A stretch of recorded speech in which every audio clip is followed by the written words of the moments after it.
Hello, this is Baku Network. Here we are discussing very important topics and issues related to geopolitics, military, political, security, humanitarian and economic issues, including energy and cybersecurity from the perspective of regional and global scale. So here we have in Baku Network Mr. Dr. Farid Shafiev. He is the chairman of Center of Analysis of International Relations, and also he previously served as the ambassador of Azerbaijan to Canada and Czech Republic. Welcome, Mr. Farid Shafiev. And also we have very distinguished speaker joining us from Brussels, member of the European Parliament, Mr. Tomasz Poręba. He is also the vice president of the Polish National Olympic Committee, and we are very honored and privileged seeing you, Mr. Poręba, joining us in Baku Network. So I just, without further ado, I would like us to jump in immediately to the conversation. I would like to start with you, Mr. Shafiev, that last year we had very intensive relations with the European Union. As we have a guest joining us from the European Union, I think that it would be appropriate for us starting talking about the relations between the EU and Azerbaijan. Last year we had very important strategic document on the energy security signed between EU and Azerbaijan. Also the European Union Council and its president mediated some of negotiations between the leaders of Azerbaijan and Armenia. So how would you assess the current year, how European Union is interested in engaging not only with mediating efforts, also expanding and developing its relations with Azerbaijan in terms of energy security, in terms of overall security? I think the overall relationship between European Union and Azerbaijan are multifaceted. There are a number of issues in the agenda, from security, political engagement, to humanitarian issues, education, economy, trade, transport and energy. And in certain directions like energy, we did indeed moved quite deeper in terms of cooperation, in terms of engagement.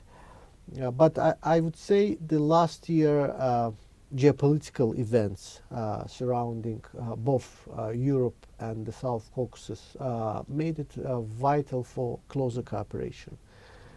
In the context of the Russian-Ukrainian war, in the context of the global economic crisis, which indeed coupled two events, COVID crisis, war, but also some other regional issues, which is we have in our neighborhood, the events in Iran, events in the Middle East, what's going on in the United States, also I believe somehow affecting the security situation, economic situation. All these, I think, made it important to develop those relationships. Azerbaijan and EU working on the new agreement. So hopefully, I'm a big advocate for signature and for the ratification of this agreement, which has some problems, but hopefully it will be resolved. But also I would like to highlight that the Azerbaijan has very deep relationship with certain individual European countries. And I served in one of European countries, and I know the neighborhood, and especially the Eastern European region, very important economically and politically, because we share some concerns, but also opportunities. So with countries like Poland, with countries like Hungary, Czech Republic, Romania, Bulgaria, Albania, so we signed a number of agreements. So I believe this is very rich platform, very solid platform for cooperation. And I believe our guest also has his own view of what unites us, what's the opportunities, but maybe probably something we are missing. We have also look at critically what is not done yet and what we should do. Yes, Mr. Poręba, maybe we would like to turn to you. What's your view about the relations from the perspective of the European Union and from the perspective of Poland?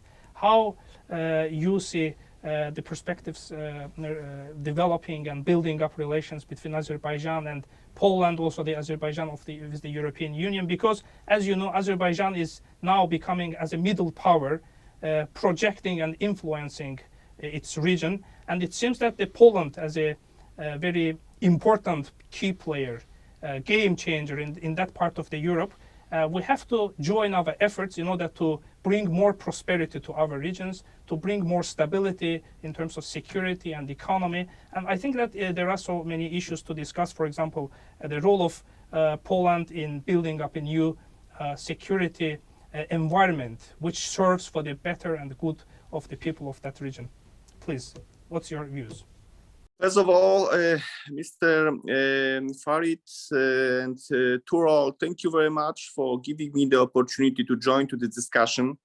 I think that it's very useful format to exchange of views on our relations and between European Union and Azerbaijan, but also between Poland and Azerbaijan. From my point of view, last year was very successful in terms of, the I would call it as a new direction of European Union policies concerning, different issues, mostly concerning the energy cooperation.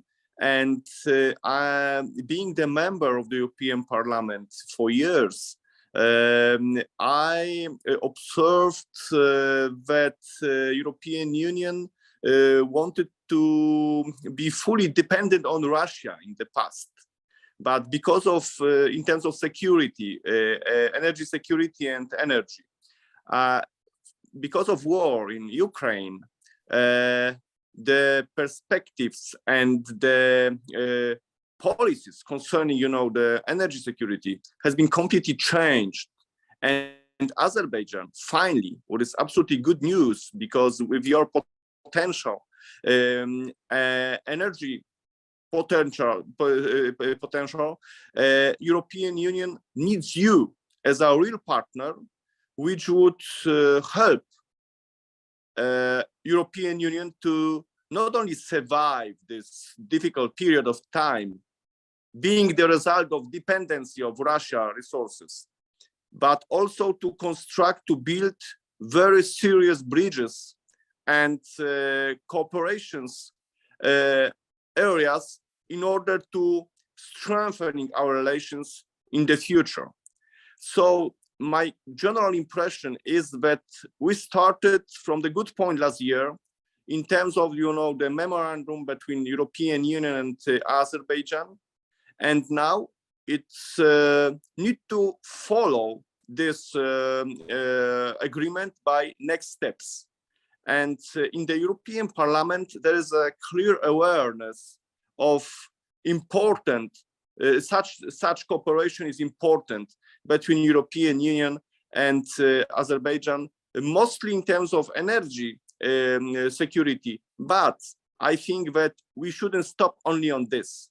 We should also start to cooperate on the different areas, what Mr. Dr. Farid mentioned, humanitarian issues, social issues, cultural issues, to bring our nations together in order to allow our citizens to live in the peaceful environment, both in the European Union, but also in South Caucasus region. I think that European Union, it's also good news and good point. Also, we're finally seriously engaging to the peaceful talks between Armenia and Azerbaijan. I think that President Michel did a very good work in order to strengthen some solutions and push forward some initiatives which would allow reach the peace between Azerbaijan and Armenia. And from my point of view, it's a good start. It's a good start, and this discussion also it's very, very helpful and useful in terms of to thinking about next steps, but in terms of relations between European Union and Azerbaijan, taking into account the relations between Poland and Azerbaijan. Azerbaijan historically was for Poland one of the most important partner and friends on the South Caucasus region. Polish immigrants lived in Baku. Polish architects built Baku. Our relations in terms of different issues concerning the cultural relations also were unique and should be absolutely strengthening in the future. But from my point of view, being the member of European Parliament and Transport Committee in the European Parliament, the best way of diplomacy between Poland and Azerbaijan, between eastern part of European Union and Azerbaijan, between European Union and Azerbaijan, is to accelerate, to strengthening the transport connection, transport connectivity, to start to seriously think about Via Carpathia Road, which is going from Lithuania through Poland to Hungary, Romania, Bulgaria, to Greece and Cyprus. It starts to seriously think about the part of this road from Baku through Georgia, Turkey, and Via Carpathia, connect with Via Carpathia. I think that we should seriously think about it. It's not the dream.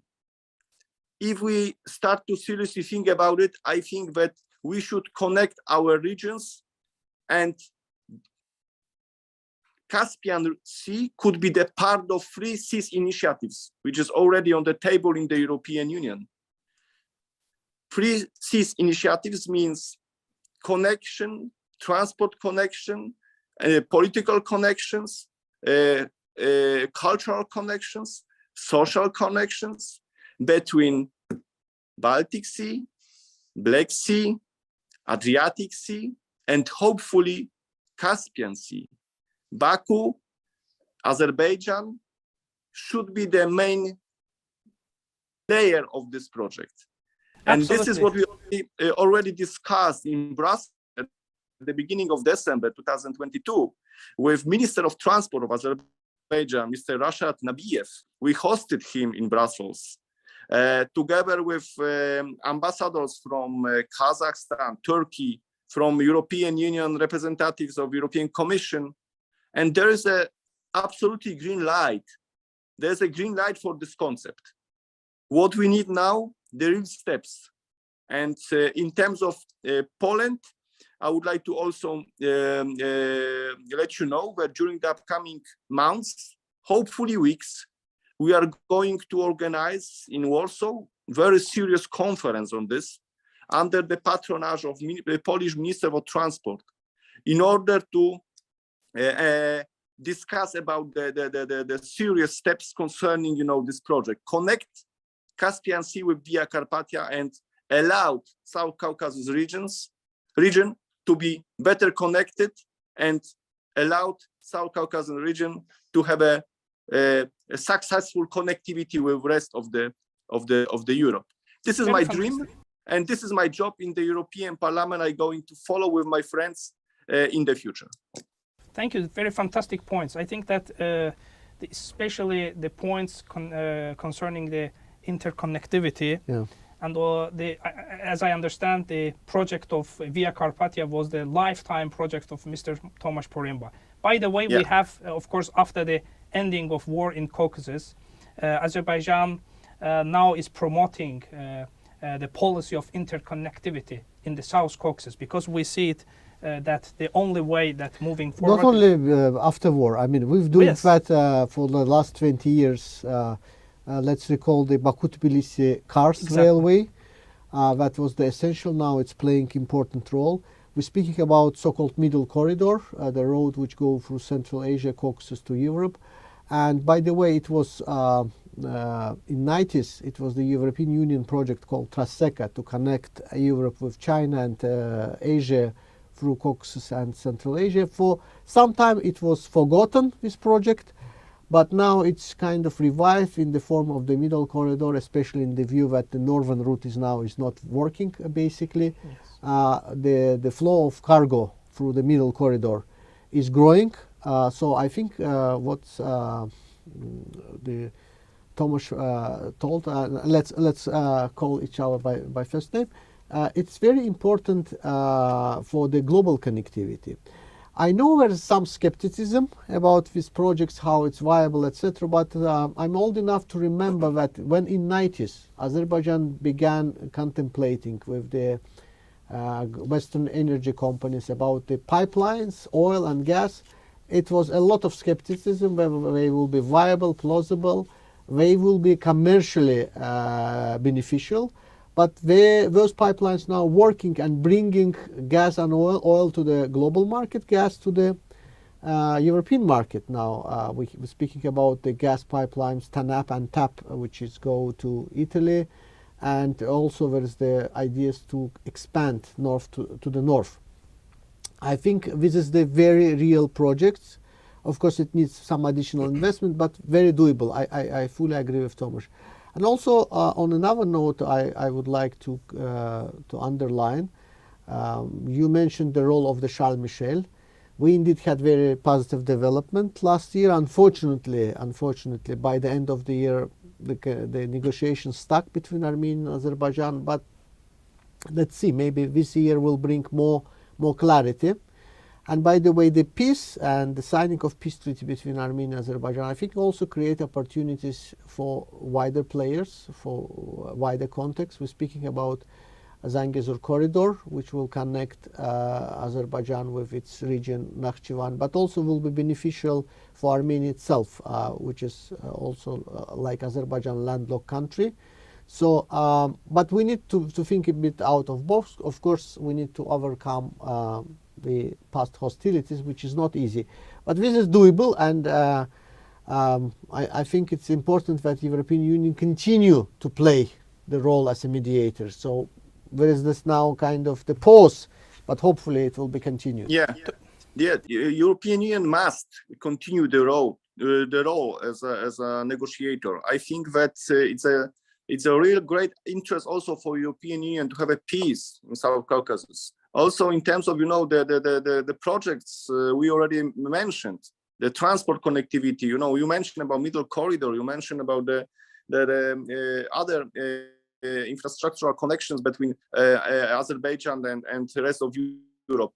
It would allow European Union to diversify the energy sources for the future. It means that it would allow European Union to be less dependent on Russia, firstly, but the second, to allow European citizens to make less cost for gas, for energy, because now in Brussels, in European Union, in terms of the cost of energy, it's a real problem. So I think that our duty and our challenge is to make a pressure in the European Parliament for European leaders in order to restart the negotiations restart the talks between Armenia and Azerbaijan, in order to find as soon as possible the successful results. Also in terms of Zangezur corridor, there is no any objections to open this corridor. It should be open in based on the trilateral agreement which was signed a few years ago. But we still need a pressure in order to do it, and I think that European Union should give you the real support in order to allow to reopen this corridor as soon as possible. And also let me underline and let me also thanks for Azerbaijan authorities, for Azerbaijan president. Thank you very much for your engagement into the helping the Ukraine in this war with Russia. As you know, Poland received almost 3 million refugees, but many countries, including Azerbaijan, helped and helping Ukraine in the real way, on the different level of course support.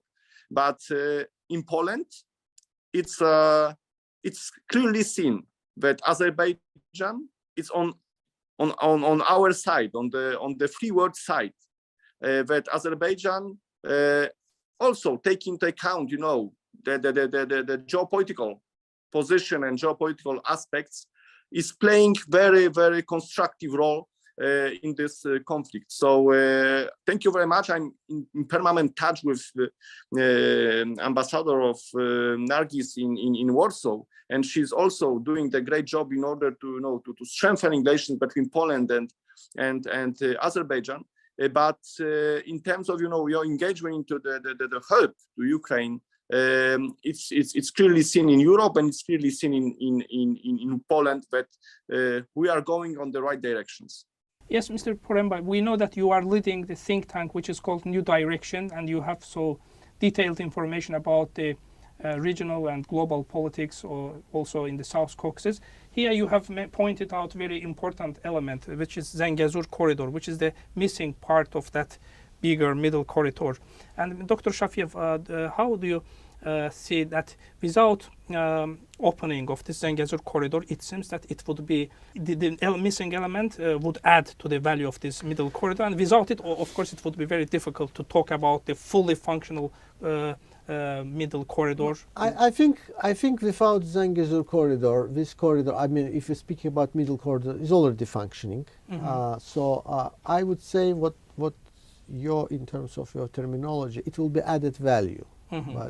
But if, let's say, Armenia decides not to go with the Zengezur corridor, I mean, Azerbaijan already built the ways to Georgia, for Georgia to Turkey, and now speaking also about the Black Sea connectivity. But it will be missed opportunity for Armenia, missed opportunity for some other countries. We've seen that how, for example, three countries, Azerbaijan, Georgia, and Turkey, work together in terms of energy and transportation, and now they are reaping the benefit of this cooperation. It's commercially viable projects. That's first we should underline. Energy projects commercially viable, and also transportation projects. Yes, it needs huge investment. Now we're working also closely with Kazakhstan. But at the end of the day, it's the private businesses which will be using this connection.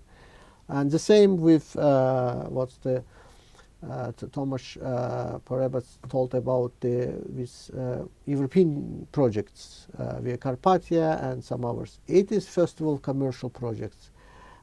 So nobody is going to invest just for the sake of some political connection. Though the political connection, of course, facilitates. It brings the players, the bankers, and some others. So this is what I think the Poland, that's why very important. I would say it's the new already emerged. It's the new power, as you said, it's the new architecture and new economy of Europe. Probably we should also mention that the Poland is becoming quite favorable destination for Azerbaijani students, and I hope the Polish economy will overcome refugee and energy crisis, which in Europe currently we've seen that refugee crisis in 90s in Azerbaijan. So I know it's very hard, but I think it's on the what, for example, if we look at the energy issue, I think Europe coped already with the worst scenarios, so it's gone.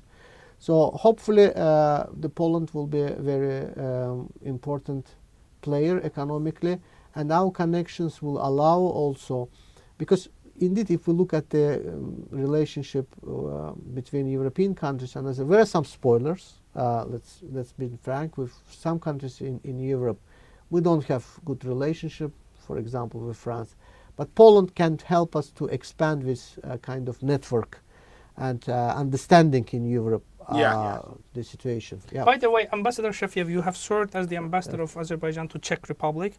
The Czech Republic, like Poland, is the member of the Visegrad Group, and we worked together in at the embassy. So I remember you have paid special attention to the Visegrad Group countries, because we have sometimes, as a stereotype, we have seen since the establishment of the European Union, countries like Germany or France deciding on behalf of the other members of the EU countries. So we need this diversification. When we are talking about the EU, it doesn't mean only the Germany and France deciding instead of others. So in this case, I think that the Poland and like middle power or becoming more global power can play a very important role in rejecting this stereotype that European Union people suffer from? When the current opposition had a power in Poland, they followed all directions given from Brussels concerning different policies.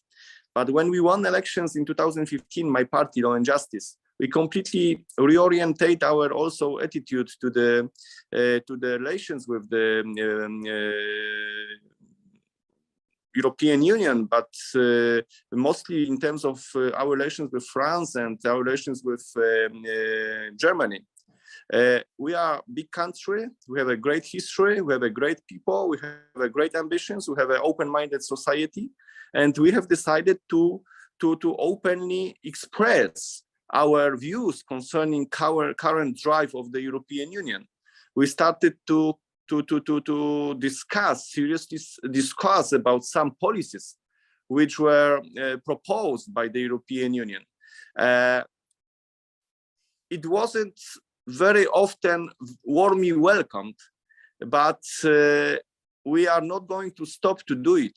We need to present our view. We need to present our position. We need to build the alliance in our regions based on Visegrad Group, but also based on the Free Peace Initiative. This is the new perspective for Europe. This is the new, I would say, this is the second breast of Europe. It can be, the alliance of countries which are ready to cooperate based on their, the common goals, living in the eastern part of the Europe. And South Caucasus region is absolutely, could be the part of this project. And Via Carpathia as a spine of Free Seas initiative could be, the best model of diplomacy. And Mr. Tomasz, referring okay. And just referring to what this Dr. Farid said, relations between Poland and Azerbaijan, yes, education, exchanging students, cultural events, political relations, support each other on the different forum of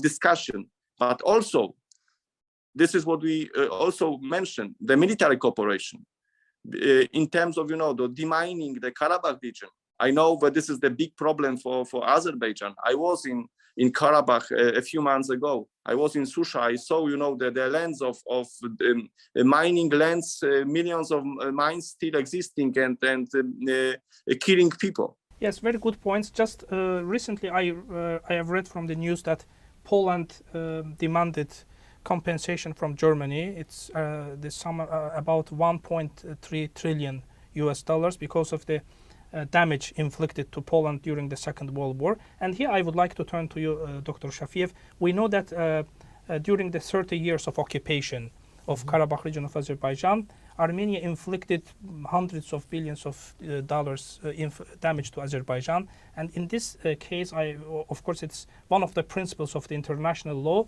to demand a compensation from a country who inflicted this damage. And here, in this case, we have seen cities, villages of Azerbaijan destroyed to the ground.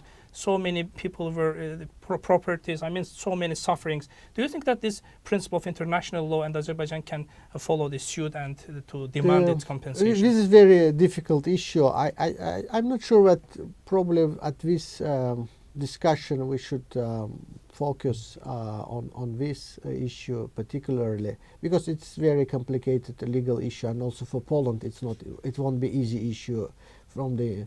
There is the historical definitely justification for this sort of demand, but the politics works differently, and unfortunately international law also the hostage of the big powers power, let's say, for tautology. But I think if we create indeed conducive environment for economic cooperation, if we create this interconnectivity, if we sign the peace treaty, because if we look at the foundation of European Union and European security, it's the recognition of territorial integrity, recognition of the certain basic elements, the borders, etc., that will create more conducive relationship. And we now see how in Europe the security is reshaping in the view of the external threats. I think in the South Caucasus we can use the same experience to sign with 3 countries. We have initiative last year by President of Azerbaijan, which was supported by Georgia, to create the 3 countries platform: Armenia, Azerbaijan, Georgia, and then to build something else on that. It's exactly, if we look at the EU nucleus of European Union, was coal and the steel agreement. Still coming. Yeah, so something like that, along that line, we will work. But of course, the issues of compensation, issues of the historical justice, and etc., that will remain on the table. I think it will be resolved in the due course in terms of cooperation. I would like today a bit more optimistic, because we just the year 2023 began, and probably will give us a bit more promising news, hopefully. Yes, we have to be optimistic, but at the same time, the reality is that the Polish nation, Azerbaijani nation, we went through the same kind of historic similarities. Poland was divided by big powers. Azerbaijan was divided between big powers in the 19th century. That's why we have to, of course, we have to advocate for the peace in our regions, in Europe, in the Caucasus. But unfortunately, sometimes those challenges that are coming, we have to be ready to prevent this. And in this, here, I would like to turn to you, Mr. Tomasz Poręba, that recently, also there were news that Poland is going to increase its military security. And if I'm not mistaken, the number of Polish troops will be increased from 160,000 to 300,000. And of course, in terms of the war that is going in Ukraine, in terms of the challenges, security challenges, military challenges that we are facing, it seems that it's very wise move by the Polish government, if it is true, of course. What do you think? Yeah, we do not have another solution. Order we need to strengthen our military capacity, and we have our relations with Russia during the last centuries. We have never had even one period of peace. Russia was always our enemy. Russia was always against Poland, and Russia wanted always to govern and decide about Polish future. So also in the same situation in terms of Baltic states and other south eastern countries of the European Union. So Poland, my government, my President Duda, Prime Minister Morawiecki, President Kaczynski, we have decided to, and Mr. Blaszczak decided to immediately, accelerate the purchase process concerning different military capacity. We bought, the drones in Turkey. We bought the tanks in South Korea. We bought the jackets, the airplanes and fighters, 535 in United States. So in order to strengthening our military capacity, and our army now is growing. Our military equipment is going to be one of the best in the world. Our factories, our economy is also dedicated to work for army, and because there is no other solution. This is only one way what we should do. And also we invite, and we have a very, very useful and fruitful and very successful cooperation with NATO, mostly with USA. We have a NATO bases and NATO troops on our territory in order to defend our nation and our country. Yes, Mr. Poręba, you have mentioned that you have purchased drones from Turkey. Of course, it's very pleasing that Polish is the #1 NATO member country who purchased these drones from Turkey. Of course, Turkey is our strategic partner, and of course, we are very pleased seeing these good relations between Turkey and Poland is increasing. And by the way, recently, the foreign minister of Turkey visited Poland, and he opened a consulate general in Lodz. By the way, it's the fourth consulate general of Turkey in Poland, and according to the words of the Çavuşoğlu, the foreign minister, Turkey is going to open new consulate generals. This is a manifest of the relations, Yeah, the demonstration yeah. of the close relations that is forming between We Turkey and Poland. And taking into account we are the same, I mean, Azerbaijan and Turkey are very close allies. It's very important to mention this. It's also very important to mention that from Polish point of view, having some tensions inside the European Union, not only in terms of politics and political relations, but also, the military relations, because as you know, Russia and France is not very eager to support, Germany and France, they are not very eager to support Ukraine.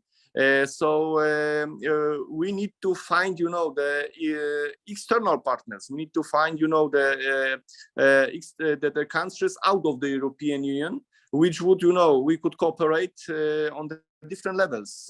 I think that we, for taking into account the strategic interests of Poland, we should try to looking for the bypasses concerning, our existence in terms of our presence in the European Union, and try to find the friends, partners out of the European Union. So from Poland, this is the strategic goal to do it, and strengthening relations with Turkey, Azerbaijan, with United States, with UK. It's our crucial challenge in terms of in terms of our military security and generally security of Poland. This is reasonable, and it will be continued in the future without any doubts.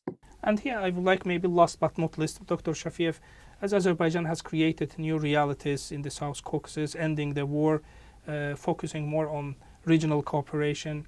And here I think that it is very important to speak about Azerbaijan as a middle power, because the middle power is a power which lacks the half of a global player, but it can still influence the politics, the economy, the environment where it is situated, like Azerbaijan and Poland. So here, of course, if Azerbaijan is located in the heart of the middle corridor and as a new becoming middle power in the region, I think that we must join our efforts like Azerbaijan, Poland, to bring more prosperity, more, I mean, peaceful atmosphere to our regions. Don't you think?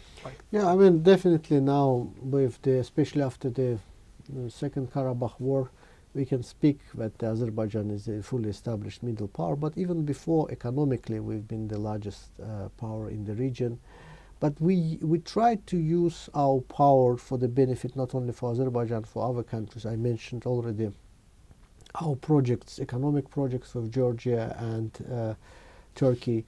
After the war, we successfully resolved some issues which we had on the Caspian Sea with Turkmenistan. Now it's growing relationship with the countries Central Asia, Kazakhstan, Uzbekistan.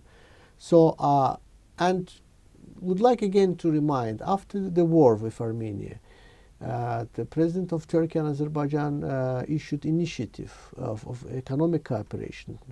So we invited Armenia too to be part of economic framework. We invited Iran. We invited Russia. So we always look at our neighbors as a potential economic partners. It's up to them. And unfortunately, we have now the tension with Iran. Occasionally, with Armenia, still the issue is not fully resolved. But Azerbaijan would like indeed to create in this neighborhood, in this geography, the platform for security and economic cooperation. We have red lines. It's, I mean, obvious red lines, I think, for every country like Poland and some other countries in Europe. It's our territorial integrity. It respects to our sovereignty and independence. But if it's respected, that's the case, we are ready to work with the countries. Now, I think we probably in 2023, we should focus on also, besides our neighborhood, we should focus on European countries, trying to finalize the agreement with EU. Yes. Because I think it's important not only for EU, but it's first of all, it's important for Azerbaijan to have a number of agreements. I'm in favor of Open Sky Agreement and some other agreements which will, of course, we need to secure, there are some economic issues, energy prices and trade issues. This is of course, our priority to protect our market. But to make Azerbaijan economy competitive, to make Azerbaijan economy less dependent on hydrocarbon resources, we need to expand our cooperation. And countries like Poland, I believe, can be very useful partners. Mr. Thank you. Poremba, would you like to add something? Just very briefly, yes, I fully agree with Dr. Shafiev, Farid. This is what we should do together. This is what this very reasonable policy to create, inside Azerbaijan and around Azerbaijan, the area of the peaceful, successful economic cooperation, both in the region but also with the European Union, based on the future agreement. I hope it will be signed soon between European Union and Azerbaijan. This is what we should work together on this, because this is the win-win strategy for European Union and also for Azerbaijan and other countries. Transport connectivity could be the best way of diplomacy. Based on the transport connectivity, what Dr. Shafiev said, will be followed always. The transport connectivity, the transport network, the new roads, new corridors will be always followed by investments. Investments means that our economy, European Union economy, Polish economy, Azerbaijan economy will be growing. Means that the standard of living in Azerbaijan, in the South Caucasus and European Union will be growing. So it should be our common challenge, common goal, common determination to push forward such projects what we already discussed in the future, based on the agreements which should be signed between European Union and Azerbaijan as soon as possible. Okay, thank you very much. I think that we already discussed the important topics, and I thank you, Mr. Poremba and Dr. Shafiev, to you for sparing your time. And I think that the Baku Network is a platform that will be continuing discussing these hot topics, topics that are standing high on our agenda, and hopefully see you again in the Baku Network. Thank you so much.